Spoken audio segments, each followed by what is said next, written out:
TV20 Kannada ವಾಹಿನಿಗೆ ಸ್ವಾಗತ. ಮಾಜಿ ಪ್ರಧಾನಿ ದಿವಂಗತ ಜಗಜೀವನ್ ರಾಮ್ ಅವರ ಜನ್ಮದಿನದ ಕಾರ್ಯಕ್ರಮ ವಿಧಾನಸೌಧದಲ್ಲಿ ನಡೆಯಿತು. ಕಾರ್ಯಕ್ರಮ ಆರಂಭಕ್ಕೂ ಮುನ್ನ ಕಾರ್ಯಕ್ರಮದ ಸ್ಥಳದಲ್ಲಿ ಡಿಸಿಎಂ ಡಿಕೆ ಶಿವಕುಮಾರ್, ಗೃಹ ಸಚಿವ ಪರಮೇಶ್ವರ್ ಅವರು ಗುಸುಗುಸು ಪಿಸುಪಿಸು ಮಾತು ಸಾಕಷ್ಟು ಚರ್ಚೆಗೆ ಗ್ರಾಸವಾಗಿದೆ. ಕಾರ್ಯಕ್ರಮಕ್ಕೆ ಸಿಎಂ ಬರೋದಕ್ಕಿಂತ ಮುಂಚೆ ಡಿಕೆ ಶಿವಕುಮಾರ್ ಮತ್ತು ಪರಮೇಶ್ವರ್ ಪಿಸುಪಿಸು ಮಾತನಾಡಿದ್ದಾರೆ. ನ್ಯೂಸ್ ಪೇಪರ್ ಎದುರಿಟ್ಟುಕೊಂಡು ಕೆಲ ಹೊತ್ತು ಚರ್ಚೆ ನಡೆಸಿರೋದು ಕ್ಯಾಮೆರಾದಲ್ಲಿ ಸರಿಯಾಗಿದೆ. ಕ್ಯಾಮೆರಾದಲ್ಲಿ ರೆಕಾರ್ಡ್ ಆಗ್ತಾ ಇದೆ ಅಂತ ಗೊತ್ತಾಗ್ತಾ ಇದ್ದ ಹಾಗೆ ಮಾತನಾಡೋದನ್ನ ನಿಲ್ಲಿಸ್ಬಿಟ್ಟಿದ್ದಾರೆ. ಹೀಗೆ ಗುಸುಗುಸು ಪಿಸುಪಿಸು ಏನ್ ಮಾತನಾಡಿರಬಹುದು? ದೆಹಲಿ ಭೇಟಿ ಬಗ್ಗೆ ಪರಮೇಶ್ವರ್ ಜೊತೆ ಡಿಕೆಶಿ ಚರ್ಚೆ ನಡೆಸಿದ್ರಾ?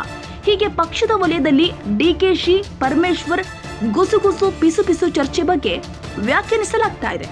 ಆದ್ರೆ ಅದೇನೇ ಇರಲಿ, ಈ ಇಬ್ಬರು ನಾಯಕರ ಗುಸುಗುಸು ಚರ್ಚೆ ವಿಡಿಯೋ ಇದೀಗ ಸದ್ಯಕ್ಕೆ ವೈರಲ್ ಆಗ್ತಾ ಇದೆ.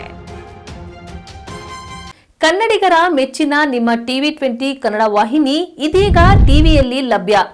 ಕರ್ನಾಟಕ ಮತ್ತು ದೇಶ ವಿದೇಶದ 360 ಡಿಗ್ರಿ ಸುದ್ದಿ ವಿವರವನ್ನ ಪಡೆಯುವುದಕ್ಕೆ TV20 ವಾಹಿನಿಯನ್ನು ಲೈಕ್ ಮಾಡಿ, ವಿಡಿಯೋಗಳನ್ನು ಶೇರ್ ಮಾಡಿ, ಕಮೆಂಟ್ ಮಾಡಿ, ಸಬ್ಸ್ಕ್ರೈಬ್ ಮಾಡಿ.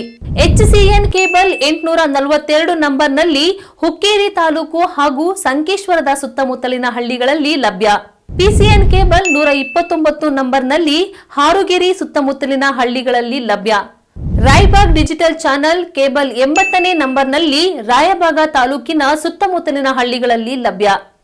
UDCN ಕೇಬಲ್ ನೆಟ್ವರ್ಕ್ ಉಗಾರ ಸುತ್ತಮುತ್ತಲಿನ ಹಳ್ಳಿಗಳಲ್ಲಿ ನಿಮ್ಮ TV20 ಕನ್ನಡ ವಾಹಿನಿಯೂ ಲಭ್ಯ.